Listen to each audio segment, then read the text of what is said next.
안녕하세요. 감동의 모든 것입니다.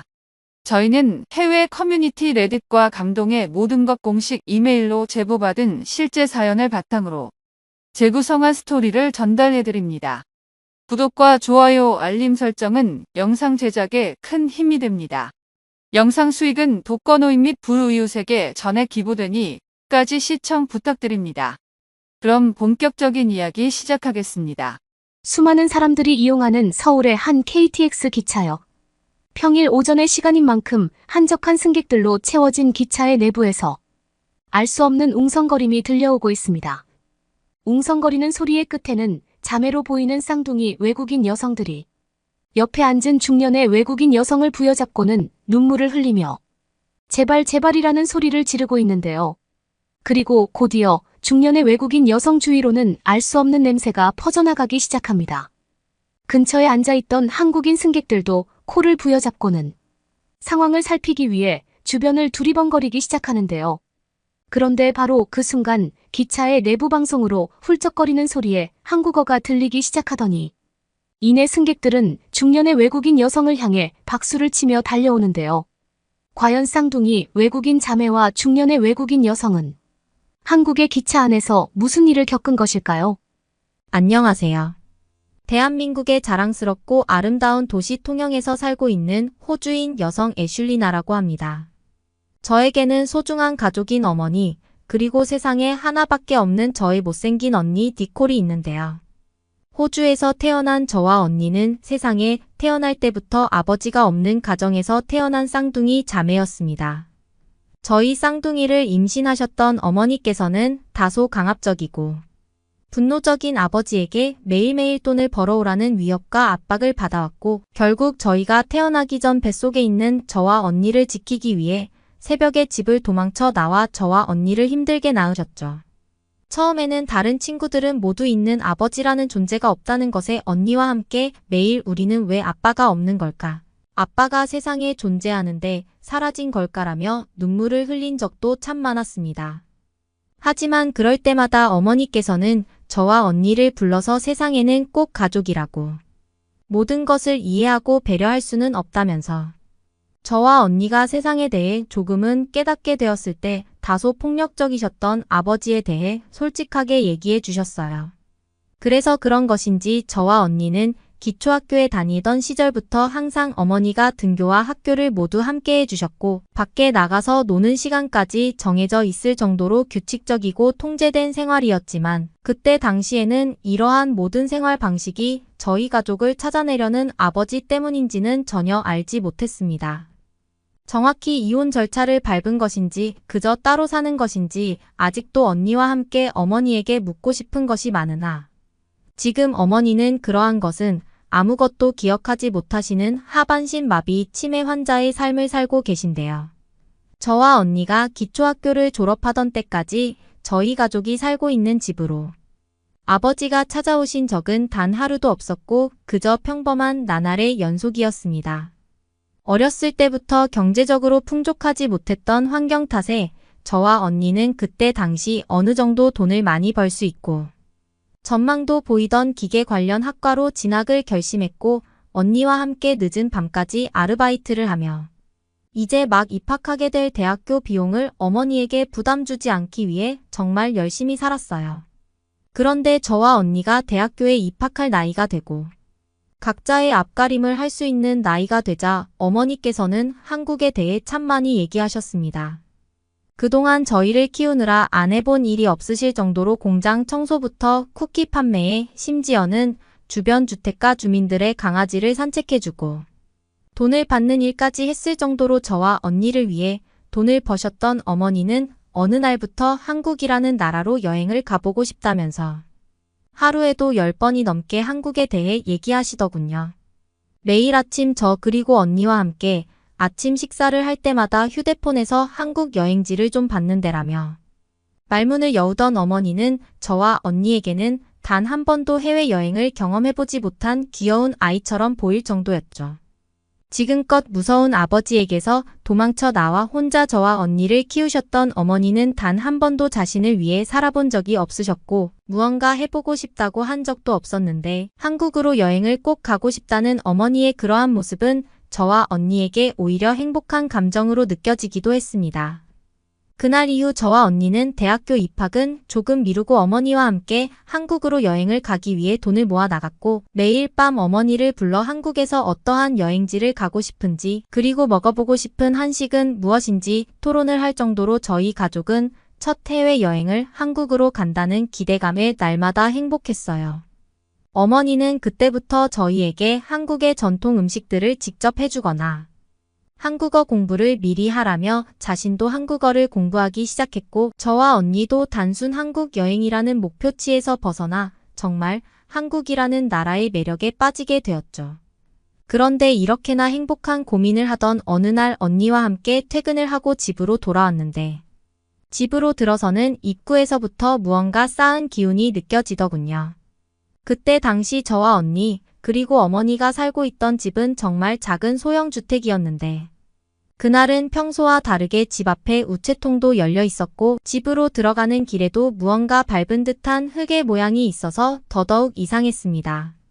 그리고 바로 그 순간 20년이라는 세월 동안 잊고 있었던 아버지라는 존재가 떠올랐고 저와 언니는 너무나 다급한 마음에 곧바로 집의 문을 열고 내부로 뛰쳐들어가기 시작했어요. 그리고 아니나 다를까 거실에는 아버지에게 위협을 받고 있는 어머니가 보였고 저희를 보자마자 당장 도망치라는 말과 함께 아버지가 저희에게 오지 못하게 붙잡고는 몸싸움을 시작하시더군요. 살면서 처음 본 저희를 태어나게 한 아버지의 얼굴은 주위 친구들의 아버지처럼 인자하고 평범한 얼굴이 아닌 어딘가 혼이 나간 듯한 사람의 표정을 하고 있었기에 저와 언니는 더욱 무서웠습니다. 저와 언니는 아버지를 경찰에 신고한 뒤 어머니를 구하기 위해 아버지의 손과 다리를 붙잡기 시작했어요. 키가 엄청나게 크셨던 아버지는 어머니에게 지금껏 주지 않았던 돈을 당장 내놓으라며 저와 언니의 손을 역으로 붙잡고 놓아주지 않았고 결국 어머니는 덜덜 떨며 안방으로 들어가 작은 봉투를 아버지에게 내미시더군요. 저는 절대 돈을 주지 말라고 고함을 질렀고 조금만 기다리면 경찰이 온다고 했지만 어머니는 그저 돈을 주고 지금의 문제를 빨리 끝내기만을 원하는 것 같았습니다. 결국 돈을 챙긴 아버지는 저희에게 욕을 하며 집안을 난장판으로 만든 뒤 사라지셨고 저와 언니는 바닥에 주저앉아 울고 있는 어머니를 껴안은 채 함께 오열할 수밖에 없었습니다. 미안하다는 말만 반복하시던 어머니의 모습을 보니 저와 언니 그리고 어머니가 처한 상황이 정확하게 인지되었고 이제 우리 가족이 사는 집까지 아버지가 알아차린 상황이었기 때문에 하루라도 빨리 이곳을 떠나야겠다는 생각만 들더군요. 시간이 지난 뒤 정신이 빠진 채로 함께 거실에 있던 어머니께서는 저와 언니를 불러 내일 당장 중국으로 떠나자는 이상한 소리를 하시기 시작했습니다. 처음에는 왜 중국이라는 나라로 가야 되는지 이해하지 못했지만 어머니께서는 아버지가 아는 사람이 전혀 없고 땅도 엄청나게 넓은 곳이 지금은 중국밖에 없다면서 그곳에 자기가 아는 친구가 있으니 잠깐 중국에서 거주하며 몸을 피하자는 제안이셨죠. 이제 막 호주의 대학교에 입학을 앞두고 있던 저와 언니는 조금 고민을 하긴 했지만 언제 찾아올지도 모르는 돈을 받아가기 위한 아버지의 난동에 결국 어쩔 수 없는 중국행 선택을 내리고 말았어요. 다음 날이 되자마자 곧바로 간단한 짐만 챙겨 중국으로 떠날 수 있는 항공권과 단기 체류 신청을 마친 저와 언니 그리고 어머니는 집에 사람이 사는 것 같은 흔적을 남겨둔 채 잠시 언니의 친구 집에서 대기하게 되었습니다. 그리고 약 일주일이 지난 뒤 저희 가족은 중국의 한 도시에 도착할 수 있었어요. 어머니가 알고 계시던 친구분께서는 저희를 따뜻하게 맞이해 주셨고 저희 가족의 사정도 알고 계신 분이라 더더욱 마음이 놓였습니다. 어머니께서도 이제는 더는 아버지가 찾아올 수 없는 나라에 있다는 생각에 한결 마음이 편해 보였죠. 하지만 저와 언니가 중국에서 다닐 수 있는 대학교는 그렇게 많지 않았습니다. 기계공학과 관련된 학교로 진학을 원했지만 중국어도 제대로 하지 못했을 뿐더러 외국인 입학을 받아주는 중국의 학교마다 전부 거액의 뒷돈을 요구했기 때문에 도저히 저와 언니의 형편으로는 시도할 수가 없었어요. 결국 저와 언니 그리고 어머니는 함께 단순히 돈을 모아나가자는 의미로 중국에서의 아르바이트 생활을 시작하게 되었습니다. 중국어를 전혀 할 수 없었던 저희 가족은 결국 어머니 친구분의 도움을 받아 한 중국 식당에 취직할 수 있었고 매일 불판을 닦거나 설거지를 하는 단순 노동으로 돈을 벌어 나갈 뿐이었죠. 꽤 큰 나라로 알고 있었는데 저와 언니가 직접 경험한 중국은 도저히 사람이 살 수 있는 나라가 아니었죠. 그렇게 약 2개월 정도를 버텨나가던 어느 날 언니와 함께 식당에서 설거지를 하고 있는데 전화가 오더군요. 그리고 전화를 받은 순간 저와 언니는 설거지 장갑도 벗지 않은 채 곧바로 가게를 뛰쳐나와 중국의 한 병원으로 달려가게 되었습니다. 전화는 어머니의 친구분에게서 온 것이었는데 어머니가 길을 가던 중 오토바이와 크게 부딪히는 사고가 발생했다는 전화였고 지금 당장 와달라며 통곡하시는 소리가 들려왔었죠. 하지만 이미 병원에 도착했을 때에는 수술을 집도할 수 있는 의사가 없다며 조금만 기다려 달라는 황당스러운 중국 병원 측의 입장만 있을 뿐이었습니다. 어머니를 보여달라고 했지만 중국의 병원은 어째서인지 어머니를 전혀 보여주지 않았고 수술이 진행되고 있는지 아니면 수술을 할 수 없는 상황인지 아무런 말도 해주지 않은 채 그저 어설픈 호주 영어로 기다리라는 말만 해주더군요. 결국 그날 어머니는 제 시간에 수술을 받지 못했고 지연된 수술로 인해 하반신 마비 판정과 뇌의 피해인 치매 진단을 받게 되었습니다.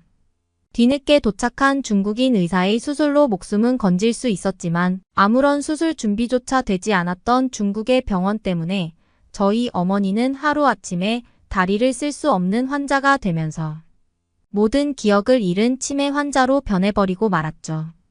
무려 2주가 넘는 시간 동안 정신을 차리지 못했던 어머니는 눈을 뜨자마자 저희를 알아보지 못하셨고 제대로 걷지도 못하셨습니다. 결국 언니와 저는 아무런 도움이 되지 않는 중국의 병원에서 어머니를 빼내는 게 급선무라고 생각했고 엄청난 병원비를 지급한 뒤 어머니 친구분의 집으로 돌아오게 되었습니다. 이미 3개월이 넘은 시간이 흘러 있었고 어머니 친구분께서는 자신을 알아보지 못하는 친구인 어머니를 보면서 저희와 함께 그저 눈물만 흘리셨죠. 그러던 어느 날 집에만 있어 답답해하는 어머니와 함께 중국의 기차를 타게 되었습니다. 병원비 지급의 문제로 다시 중국 병원 측으로 가야 했었던 그날 저와 언니는 처음으로 휠체어의 어머니를 태운 채 중국의 기차를 타게 되었죠. 그런데 병원 도착까지 몇 정거장 남지 않았던 순간 어머니는 이상한 표정을 짓더니 이윽고 어머니의 휠체어 밑쪽으로 물이 흘러내리기 시작했습니다. 하반신 마비였었던 어머니는 기차에서 보리를 보는 실수를 하셨던 것이었고 저와 언니는 너무 당황스럽고 다급한 마음에 주위 중국인들에게 사과를 하며 기차 바닥을 닦기 시작했어요. 그런데 저와 어머니 근처에 있던 중국인들은 어머니의 휠체어를 발로 차 넘어뜨리려고 했고 이내 수십 명의 중국인들이 다가오더니 저희 어머니의 휠체어를 들어서 기차가 정차했을 때 밖으로 던져버리듯 꺼내버리더군요. 언니와 함께 중국인들을 말려보려고 했지만 중국인들은 코를 부여잡고는 알 수 없는 손가락질을 하며 계속해서 저희 어머니가 타고 있는 휠체어를 발로 밀어냈고 언니와 저는 그렇게 기차 정거장으로 쫓겨난 어머니의 옆에서 한참을 울었습니다. 아버지의 무서움 때문에 호주에서 도망쳐 잠깐이나마 몸을 피할 수 있게 중국에 온 것이었는데 중국에 온 것부터가 실수인 것 같았고 저와 언니는 그렇게 저희를 알아보지 못하는 어머니의 손을 잡고 세상을 원망했어요. 힘들게 어머니의 뒤처리를 마치고 언니와 함께 집에 돌아온 저는 그날 이후 지금의 삶을 바꾸기 위한 많은 방법을 생각했습니다. 그런데 갑자기 언니가 저에게 오더니 어머니와 함께 한국으로 가서 평생 살자는 말을 하기 시작하더군요. 어머니가 한국에 가고 싶어 했다는 사실이 기억나지 않냐면서 저를 설득하던 언니는 자신은 더 이상은 중국에서 못 살겠다며 한국어 공부는 오래전부터 조금씩 했으니 한국에서 사는 것은 어떻겠냐며 저에게 한국의 몇몇 도시들을 보여주기 시작했어요. 다행스럽게도 저와 언니는 한국의 통영이라는 도시에 기계공학과 관련된 공장 단지와 연계된 대학교가 있다는 것을 알 수 있었고 자연도 어느 정도 있어 보여서 어머니가 살기에도 좋아 보이더군요. 그렇게 저와 언니는 약 6개월의 시간 동안 중국에서 돈을 모으게 되었습니다. 워낙 임금이 싸서 가진 돈이 없었던 저 언니는 어쩔 수 없이 새벽까지 일을 해서 한국으로 가기 위한 이민 비용을 마련할 수밖에 없었고 그 사이 동안 어머니 친구분에게 어머니의 생활을 맡기고 완전히 돈을 버는 것에만 집중했어요. 그리고 약 6개월 뒤 저와 언니는 한국의 공항에 무사히 착륙해 도착할 수 있었습니다. 하지만 거기서 끝난 것이 아닌 다시 한국의 도시인 통영으로만 가야 했는데 가는 길이 꽤나 오래 걸리더군요. 예약해놓은 통영행 기차를 타고 어머니를 휠체어에 들어서 좌석에 앉힌 뒤 저와 언니는 너무나 노곤한 피곤함 때문에 같이 잠이 들고 말았죠. 그렇게 얼마나 시간이 흘렀을까라는 생각이 들 때쯤 언니가 갑자기 저를 다급하게 깨우더군요. 저는 반사적으로 어머니가 잘 있는지 확인하기 위해 어머니의 좌석을 보았는데 아니나 다를까 사고가 터져 있었습니다. 잠에서 깬 어머니는 어린아이처럼 침을 흘리며 또 기차 바닥에 실수를 하신 것이었고 저와 언니는 중국에서의 좋지 못한 기억이 떠오르며 너무 다급한 마음에 일단은 바닥을 휴지로 닦으며 식은땀을 흘리고 있었죠. 그런데 바로 그 순간 저희 근처에 있던 한 한국인 아주머니께서 저희 어머니에게 오시더니 괜찮다 괜찮다라면서 어머니를 따뜻하게 안아주시고는 저희에게 잠깐 화장실에 같이 다녀오겠다며 어머니를 휠체어에 태운 뒤 같이 화장실로 가시더군요. 처음에는 도무지 상황이 이해가 되지 않았던 저 언니는 너무 정신이 없는 상태로 미친 듯이 어머니가 이를 본 바닥을 닦기 시작했는데 주위를 둘러보니 저희 주위에는 정체를 알 수 없는 한국인들이 저희와 똑같은 자세로 바닥을 닦고 있더군요. 저희와 같은 칸에 타고 계시던 한국인 분들은 아무런 말도 없이 그저 웃으시면서 저희와 함께 바닥을 닦으며 도와주고 계셨고 곧이어 기차에서는 방송도 흘러나오기 시작했습니다. 방송을 진행한 기관사분께서는 잠깐 기차 내부에 도움이 필요한 상황이 발생했다면서 정거장에 조금 더 오래 정차하신다는 방송을 해주셨고 곧이어 저희 칸에는 기차 승무원분도 오셔서 저희를 다독여주시고는 함께 어머니가 앉으셨던 좌석을 치워주셨어요. 저와 언니는 정말 너무 감사한 마음에 그저 눈물을 흘리며 바닥을 닦고만 있을 뿐이었습니다. 그리고 약 10분 뒤 어머니는 저녁 처음 보는 한국인 아주머니와 함께 화장실에서 나오셨고 옷도 다 갈아입으셨더군요. 한국인 아주머니께서는 자기가 가지고 있던 여행의 여벌옷을 저희 어머니에게 입혔다면서 자기도 지금 나이가 많은 치매 어머니가 있는데 힘을 내라며 조용히 응원을 해주시고는 자리를 떠나셨죠. 저와 언니는 도움을 주셨던 한국인 분들께 찾아가 한 분 한 분 감사 인사를 드렸고 당연한 거라며 별거 아니라는 그분들의 말씀에 또 그저 눈물만 흘리게 되었습니다. 그리고 그날의 사건 이후 약 2년이라는 시간이 지난 지금 저와 언니는 통영의 한 공장 단지에서 외국인 근로자로 돈을 벌며 안정적으로 살아가고 있습니다. 다행스럽게도 어머니는 통영에 있는 한 보호시설에서 저희를 대신해 돌봐주시는 한국인 보호사님들과 함께 지내시고 있고 어머니도 너무 즐거워하고 계시죠. 아주 오래전 한국으로 가고 싶어 했던 어머니가 기억할지는 모르겠지만 지금 저와 언니는 어머니 덕분에 한국에서 행복하게 지내고 있고 그날 기차에서의 행복했던 사건은 지금도 저희 가족에게 무한한 힘을 주는 기억으로 남아 있습니다. 이 자리를 빌려 기차에 있던 모든 한국인 분들에게 너무 감사하다는 말씀을 드리고 싶네요. 강릉의 바다에서 한 외국인이 소리 지르고 있습니다. 이럴 거면 그냥 죽는 게 나아. 한국 같은 나라에 그것도 서울도 아닌 이런 곳에 오다니. 추운 겨울 바다에 그가 혹시나 뛰어들지는 않을까 한국 사람들이 그를 주목하고 있는데요. 이렇게까지 화나게 한 일은 무엇일까요? 안녕하세요. 저는 천오르입니다. 사우디에서 어느 정도 잘 사는 집안의 딸입니다. 제 직업이 뭐냐고 묻는다면 그냥 아버지의 딸입니다. 엄밀히 말하자면 백수죠. 아버지가 하는 사업을 언젠가 물려받을 거라고 생각해요. 사우디의 수도인 리야드에서의 생활은 꿈만 같았어요. 저는 제가 원하는 모든 것을 갖춘 큰 집에서 살았어요. 아버지가 리야드의 거물이라 돈도 많았죠. 하지만 항상 뭔가 부족한 느낌이 들었어요. 창 밖으로 끝없이 펼쳐진 사막을 바라보며 저 밖에 또 뭐가 있을까 궁금해하곤 했죠. 그러던 어느 날 친구들과 함께 리야드에 있는 멋진 실내 스키장에 갔어요. 마치 다른 세상에 들어온 것 같았어요.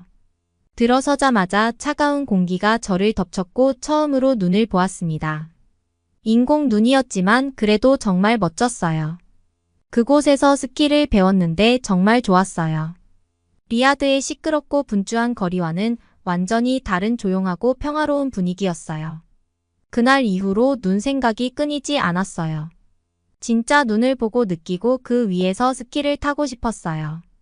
그러던 중 한국 평창에서 열리는 동계올림픽에 관한 프로그램을 보게 되었습니다.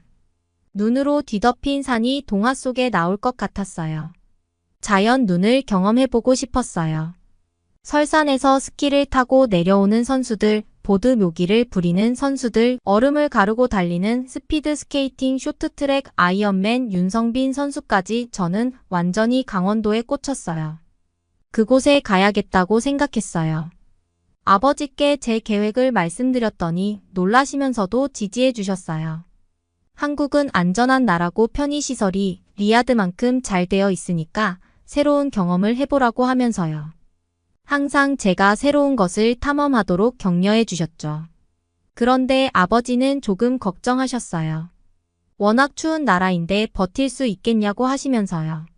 저는 한 번도 경험해보지 못한 추위도 궁금했어요. 그래서 한국 강원도로의 여행을 계획하기 시작했어요. 인터넷에서 강원도에 대해 알아보니 겨울에 눈이 아름답기로 유명하더군요. 드디어 그날이 왔습니다. 저는 비행기 안에서 너무 설렜습니다. 눈을 보고 싶어서 계속 창밖을 내다봤어요. 긴 비행 끝에 한국에 도착했습니다. 그 어느 때보다 추웠지만 너무 신나서 신경 쓸 겨를이 없었습니다. 공항에서 강원도로 차를 몰고 가면서 풍경이 바뀌는 것을 느꼈어요. 도시가 마을로 바뀌고 눈이 덮인 아름다운 시골로 바뀌었죠. 마치 새로운 세상에 들어온 것 같았어요. 리야드의 사막과는 다르게 산이 가득했어요. 산마다 하얀 눈이 쌓여 있었어요. 제가 본 것 중 가장 아름다운 광경이었어요. 따뜻하고 포근한 느낌의 아늑한 호텔에 도착했습니다. 그곳 사람들은 정말 친절했어요. 저를 보면 미소를 지으며 인사를 건넸고 한국말을 할 줄 몰랐지만 집처럼 편안하게 대해 주었어요. 호텔에 들어서자마자 저는 로비의 웅장함에 압도당했습니다. 사우디에서 비싼 호텔들을 다 다녀봤지만 결코 그에 뒤지지 않았어요.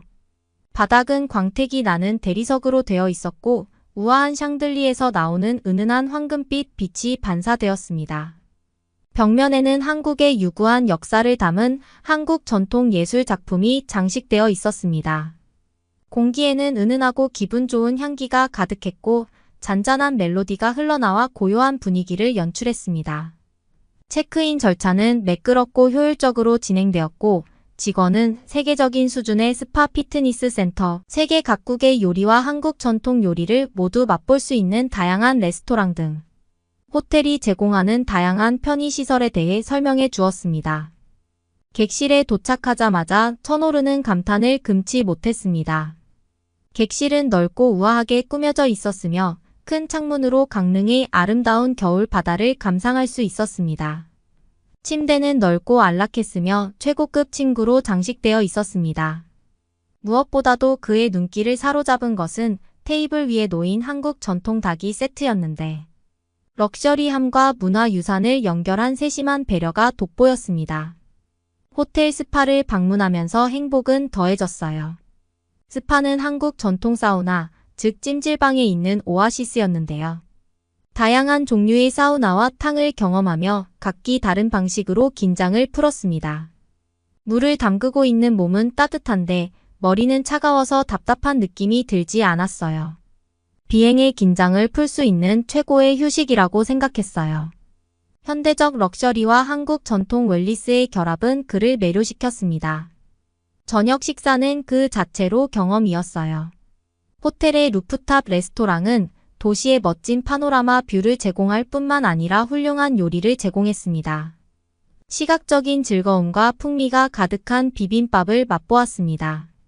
한식에 대한 그의 관심을 눈치챈 스태프들은 그가 맛본 각 요리의 유래와 재료에 대해 설명해 주었고 저는 감탄사를 연발하지 않을 수 없었어요. 이후 객실 창가에 앉아 도시의 불빛을 바라보며 경험을 회상했습니다. 5성급 호텔에서의 숙박은 단순히 럭셔리함을 즐기기 위한 것이 아니라 우아함과 전통, 완벽한 서비스가 조화를 이룬 한국식 환대의 세련된 면모를 경험하기 위한 것이었습니다. 천오르는 한국의 아름다움이 풍경과 문화에만 있는 것이 아니라 방문객에게 깊은 인상을 남기는 세계적 수준의 경험을 선사하는 능력에도 있다는 것을 깨달았습니다. 그날 밤 저는 잠을 이룰 수 없었습니다. 창밖으로 달빛 아래 눈 덮인 산을 계속 바라봤어요. 제 인생에서 가장 멋진 일이 시작될 것만 같았어요. 나는 일찍 일어나서 매우 흥분했습니다. 제 인생에서 이렇게 많은 눈을 본 적이 없었어요. 아침을 간단히 먹은 후 저는 그냥 걸어다니며 둘러보기로 했습니다. 제 인생에서 겨울바다라는 말은 없었는데 겨울바다를 처음 경험해봤어요. 공기는 차가웠고 숨을 쉴 때마다 상쾌한 기분이 들었어요. 저는 작은 마을을 걸으며 눈으로 덮인 동네 상점과 집들을 구경했습니다. 한옥의 지붕은 마치 하얀 모자를 쓴 것처럼 보였습니다. 저절로 미소가 지어졌습니다. 그때 눈이 내리기 시작했습니다. 저는 정말 행복했어요. 스키장에 가야만 눈을 볼 수 있는 게 아니라 하늘에서 눈이 내리는 모습을 처음 봤거든요. 처음에는 녹아내리던 눈이 곧 눈이 쌓이기 시작했습니다. 저는 거기 서서 눈송이가 제 얼굴에 떨어지는 것을 지켜봤어요. 마법 같았어요. 눈송이는 리야드의 스키 리조트에서 보던 눈송이와 너무 달랐어요. 더 부드럽고 가벼웠고 더 현실적으로 느껴졌어요. 눈이 손에서 녹아내리는 차가움에 기분이 좋았어요. 걷다가 작은 카페를 우연히 발견했어요. 눈 위에서 반짝이는 조명이 너무 따뜻하고 매력적으로 보였어요. 저는 들어가서 호떡이라는 메뉴를 주문했습니다. 한국식 팬케이크입니다. 유럽에서 먹어본 팬케이크와는 다르게 쫄깃한 맛이 좋았어요. 아이스크림을 같이 올려 먹으니까 환상적인 맛이었어요. 호떡을 만든 아주머니는 친절한 얼굴과 따뜻한 미소를 지어주었어요. 영어는 잘 못했지만 벽에 걸린 지도를 가리키며 강원도에 가볼 만한 곳을 알려주었습니다. 저는 그 아주머니께 감사의 인사를 드리고 꼭 그곳을 방문하겠다고 약속했습니다. 간식을 먹은 후 저는 그 아주머니가 알려준 장소 중 한 곳인 강릉의 오죽헌을 방문하기로 했습니다. 5만원권 노란 지폐에 있던 인물이 살았던 장소라고 했어요. 그런 오래된 장소가 아직까지 잘 보존되어 있다는 게 놀라웠어요. 아주 오래되고 한국에서 중요한 역사적 장소입니다. 그곳까지의 여정은 아름다웠습니다. 눈 덮인 들판과 산을 지나갔어요. 모든 것이 엽서 그림처럼 보였어요. 오죽헌은 정말 멋졌어요. 한국의 전통 가옥이었는데 마치 시간을 거슬러 올라간 것 같았어요. 한국에서 가장 오래된 목조 주거용 건물 중 하나라는 것을 알게 되었어요. 가이드가 이곳의 역사와 그곳에 살았던 유명한 사람들에 대해 설명해줬어요. 저는 매료되었어요. 리야드의 어떤 곳과도 너무 달랐어요. 그날 밤 저는 눈송이와 김치에 대한 꿈을 꾸다가 금세 잠이 들었습니다. 저는 호텔에서 한국 전통 조식으로 아침을 시작했어요. 정말 맛있었어요. 밥, 국, 생선, 그리고 반찬이라고 불리는 많은 반찬 등 다양한 종류의 음식이 나왔습니다. 모든 음식이 맛있고 리야드에 있는 집의 음식과는 달랐어요. 저는 특히 비빔밥이라는 음식이 마음에 들었어요. 밥에 야채, 고기, 매콤한 소스를 섞어 먹는 음식이죠. 맛있었어요. 아침 식사 후 저는 정말 멋진 온돌에 대해 배우러 나갔어요. 온돌은 바닥을 데우는 한국의 전통 난방 시스템입니다. 작은 마을에서 온돌이 있는 전통 한옥집을 보여주신 이 씨를 만났습니다. 그는 불을 떼면 바닥 아래 통로를 통해 열이 전달되는 온돌의 원리를 설명해 줬습니다. 밖은 추운데도 집안은 아늑하고 따뜻했습니다. 다음으로 저는 모험적인 것을 해보고 싶었습니다. 그래서 근처 스키장에 갔습니다. 산은 거대했고 슬로프는 부드러운 눈으로 덮여 있었습니다. 스키 장비를 빌려서 강습을 받았어요. 진짜 눈 위에서 스키를 타는 것은 리야드의 실내에서 스키를 타는 것과는 전혀 달랐어요. 많이 넘어지긴 했지만 정말 재미있었어요. 강준이라는 친절한 스키 강사가 인내심을 가지고 제대로 스키를 타는 법을 가르쳐 줬어요. 그는 포기하지 않는 한국인의 정신과 그것이 동계올림픽에서 선수들에게 어떻게 도움이 되었는지에 대해 이야기해 주었습니다. 추워진 저는 저녁에 이 추천해준 한국 전통 찻집을 방문했습니다. 평화로운 분위기의 작은 찻집에서 다양한 종류의 한국 차를 맛보았습니다. 제가 가장 좋아했던 것은 오미자로 만든 차 오미자 차였습니다. 새콤달콤한 맛과 달콤함이 동시에 느껴졌어요.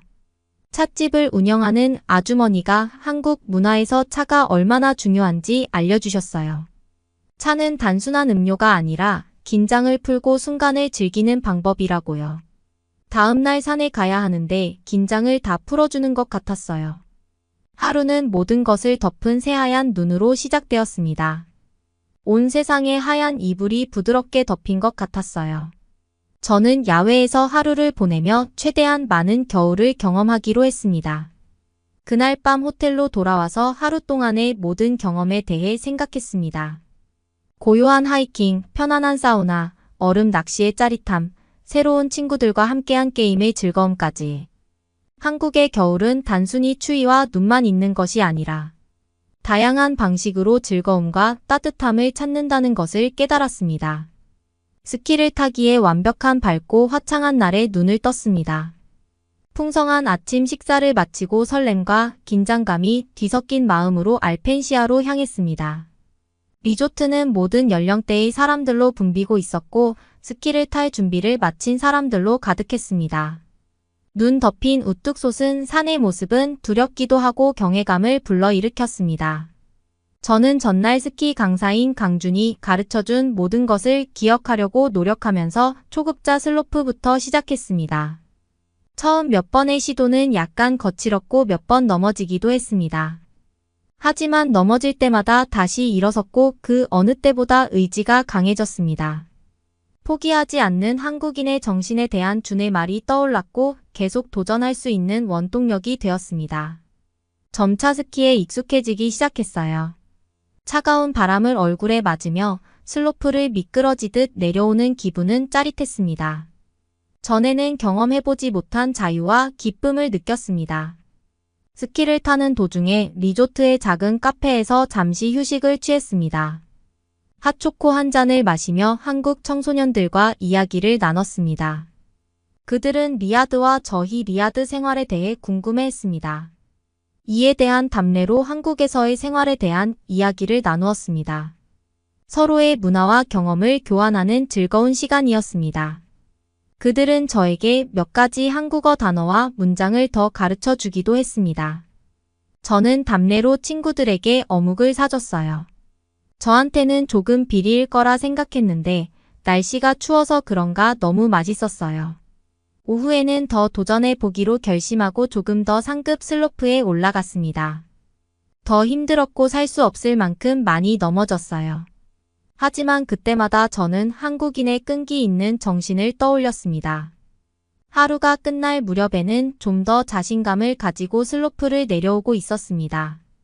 해가 지기 시작하면서 설산 위로 황금빛 노을이 드리워지자 깊은 성취감을 느꼈습니다. 저는 도전에 직면하고 어려움을 겪었지만 포기하지 않았습니다. 스키장을 떠나서도 잊지 못할 교훈을 얻었습니다. 그날 저녁 호텔로 돌아와 하루를 되돌아보았습니다. 스키는 단순한 스포츠가 아니라 인생에 대한 은유였습니다. 때때로 넘어지지만 다시 일어나서 계속 나아갑니다. 그리고 때로는 예상치 못한 곳에서 기쁨을 찾기도 하죠. 저는 정말 눈과 관련된 모든 것을 하고 싶었어요.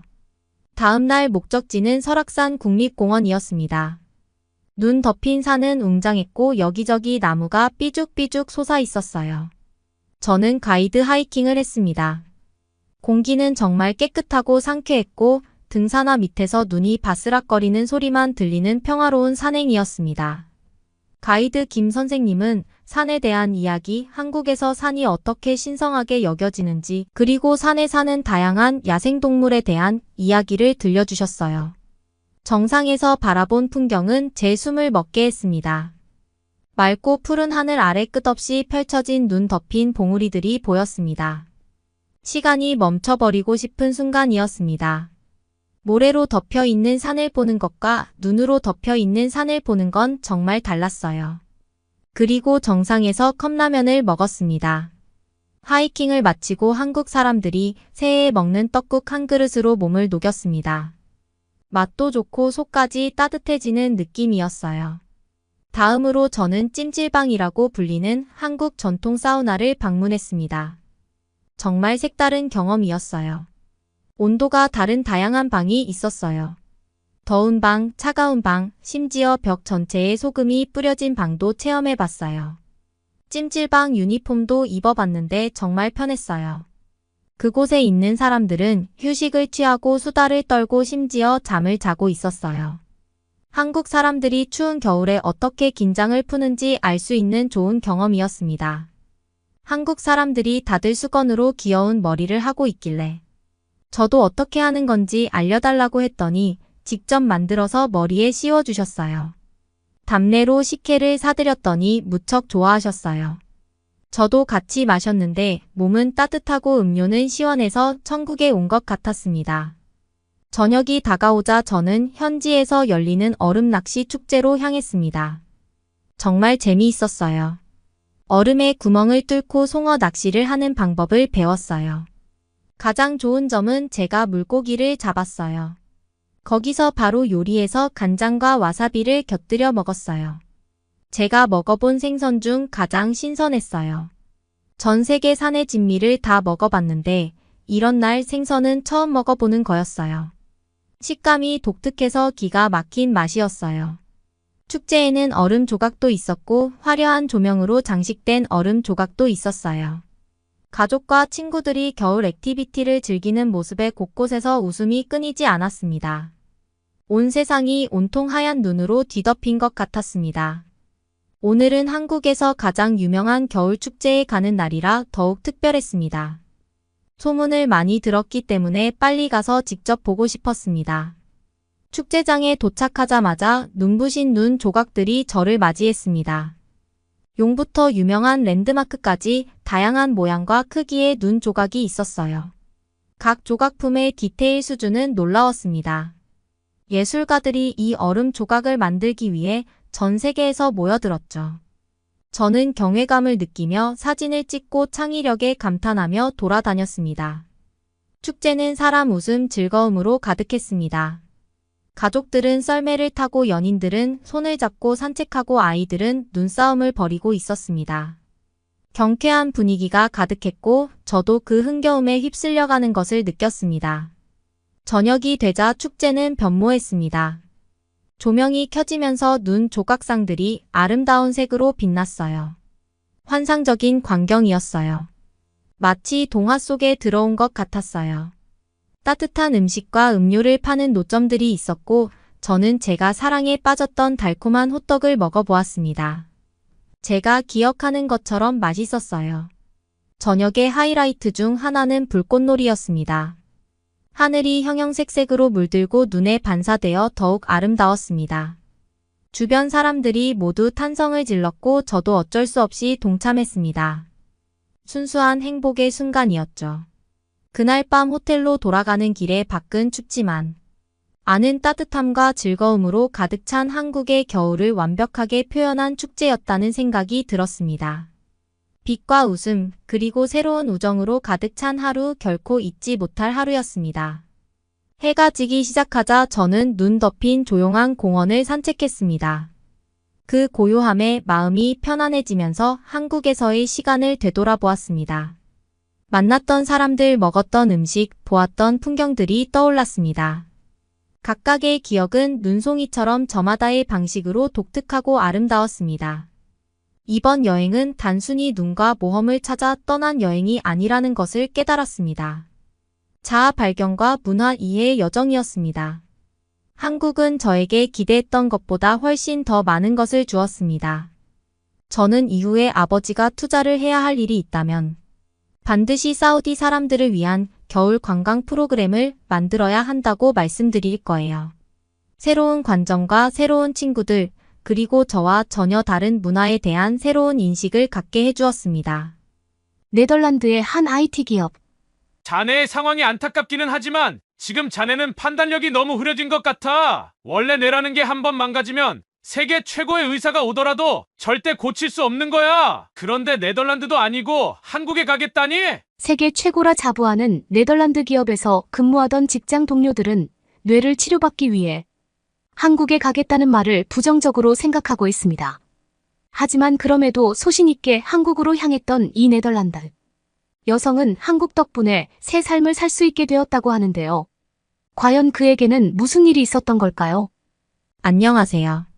저는 네덜란드의 ASML 기업에서 근무하는 40대 프로그래머입니다.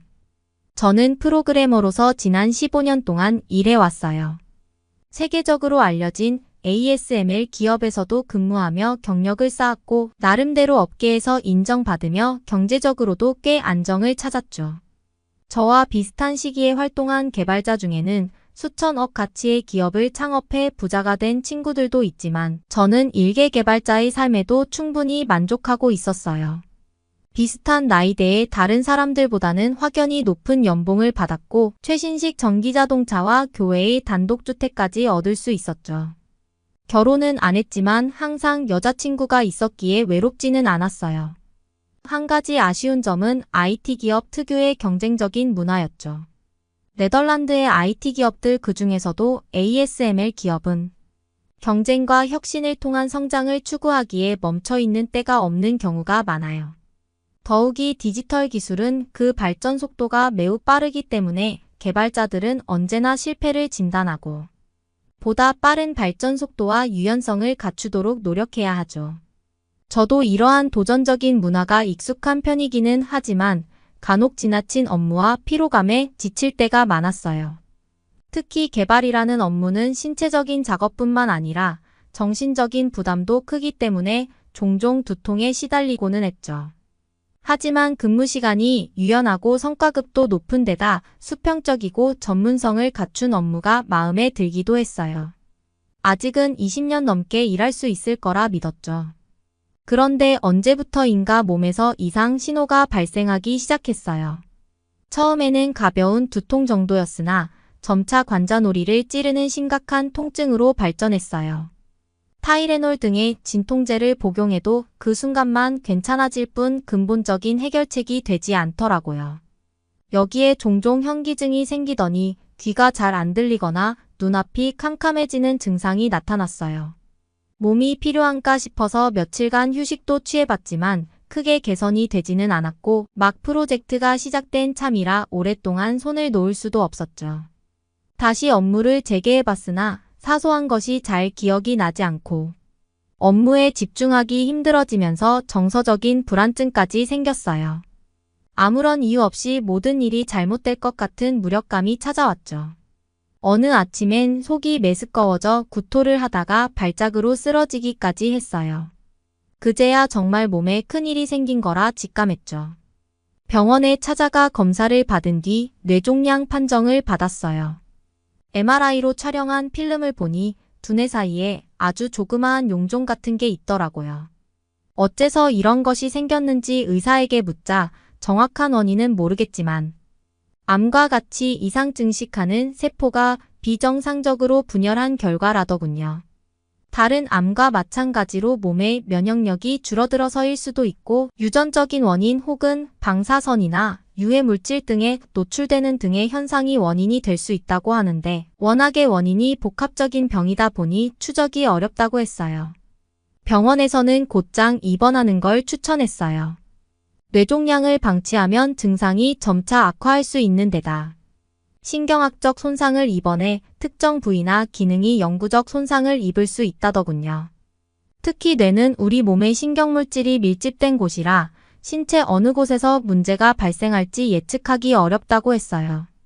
심각하면 완전히 시력이나 청력, 운동 능력을 잃어버릴 수 있다는 말에 저도 곧바로 회사에 연락해 휴직을 신청했죠. 아무리 경력이 중요하다 해도 건강을 잃을 수는 없는 일이니까요. 저는 이미 뇌종양이 상당히 진행된 상태였어요. 약물이나 보존 치료보다는 수술을 통해 종양을 제거하는 게 적합했죠. 우선은 방사선 치료와 약물을 이용한 화학치료로 종양의 크기를 줄인 뒤 절개 수술을 통해 뇌 안의 종양을 완전히 제거했어요. 생명이 위험할 만큼 쉽지 않은 수술이었고 수술이 성공한 후에도 1년 넘게 재활치료 받아야 했어요. 다시 걷는 법부터 손과 발을 움직이는 방법과 대화하는 방법까지 다시 익혀야 했죠. 그래도 빠른 조치를 받은 덕분에 3년 뒤엔 업무 일선에 복귀할 수 있었어요. 하지만 신체가 완전히 회복된 건 아니었죠. 뇌종양 치료는 뇌에서 발생한 암 조직의 일부를 제거하는 것이며 이 과정에서 정상세포를 손상할 가능성도 다분하기에 수술 후 어느 정도 신경장애가 발생할 수 있어요. 저 역시 시간이 지나도 회복되지 않는 문제점이 있었죠. 우선은 기억력과 집중력이 저하되는 인지장애 문제가 발생했는데 세세한 코드를 다루고 버그와 오류를 고쳐야 하는 개발 업무에 상당한 불편이 됐어요. 의사 말로는 방사선 치료받는 도중 뇌세포가 손상됐을 가능성이 있다고 하더군요. 게다가 근력이나 운동장애도 발생했는데 가만히 있는데도 손과 발이 떨리는 증상이나 몸의 균형을 잘 잡지 못하게 되는 문제가 발생했어요. 어떨 땐 가만히 누워있거나 앉아있기도 어려울 만큼 현기증이 나서 혼자서 거동이 불편할 때도 있었죠. 게다가 시간이 지날수록 이러한 증상이 심각해졌어요.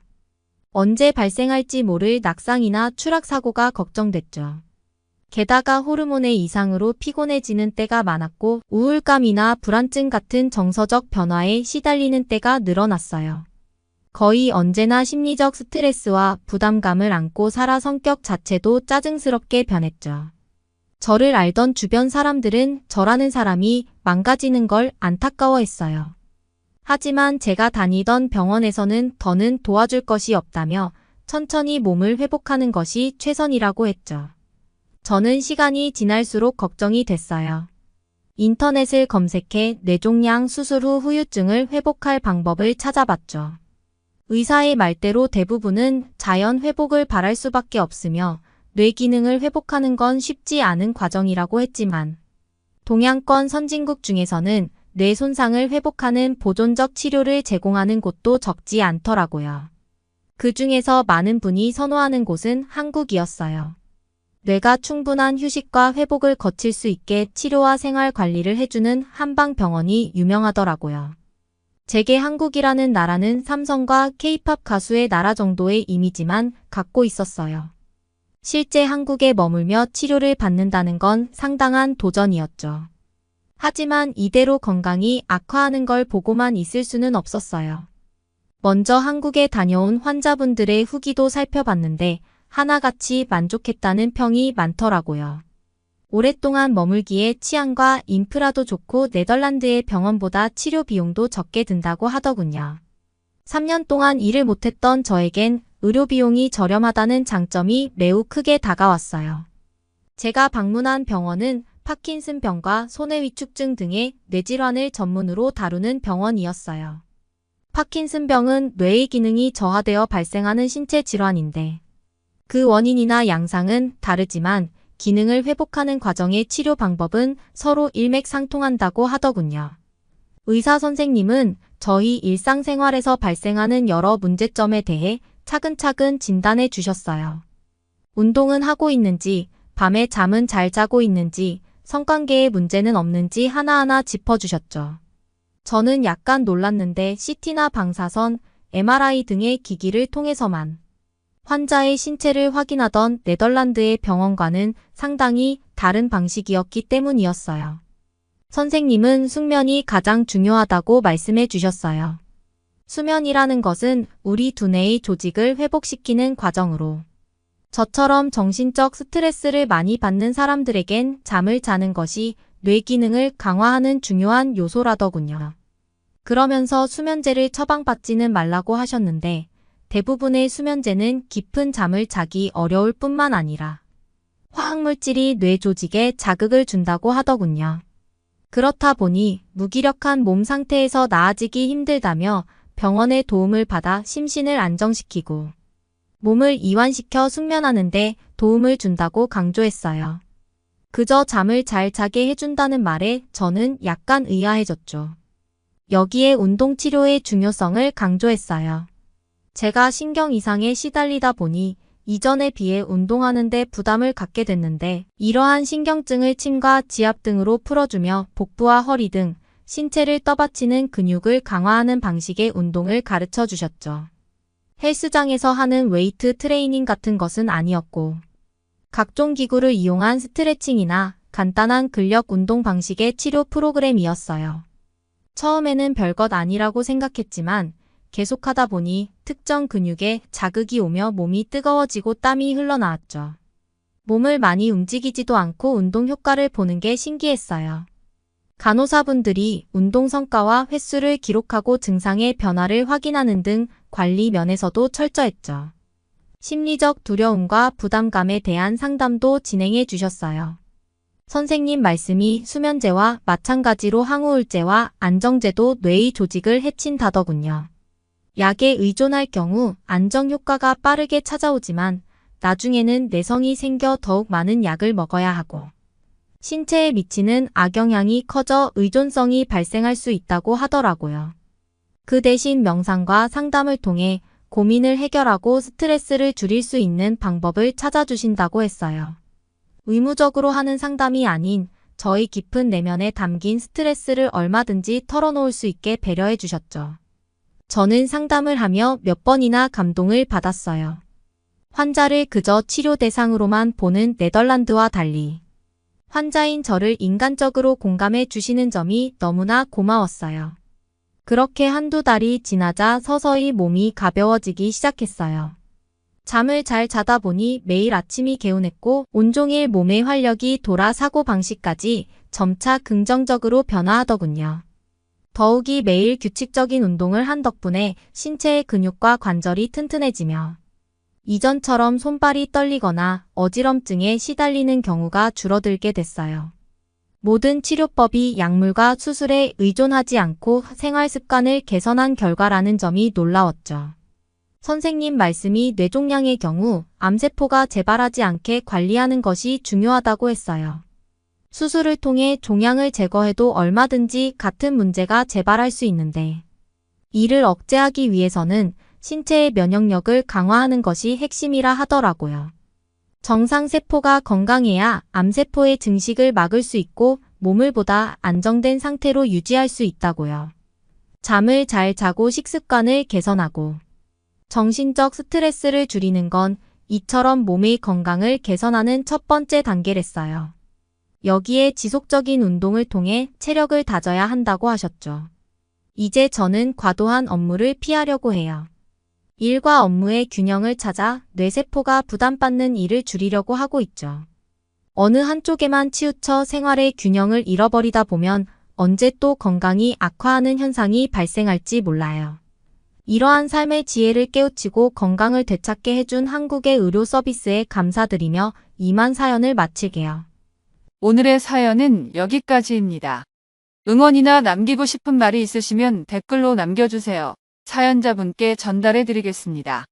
저희 감동의 모든 것은 실제 사연 제보를 받고 있습니다. 채택되신 분께는 선물도 드리고 있습니다. 저희의 사연이 여러분의 하루의 작은 힘이 될 수 있었으면 좋겠습니다. 지금까지 한국의 감동적인 이야기를 전해드리는 감동의 모든 것이었습니다.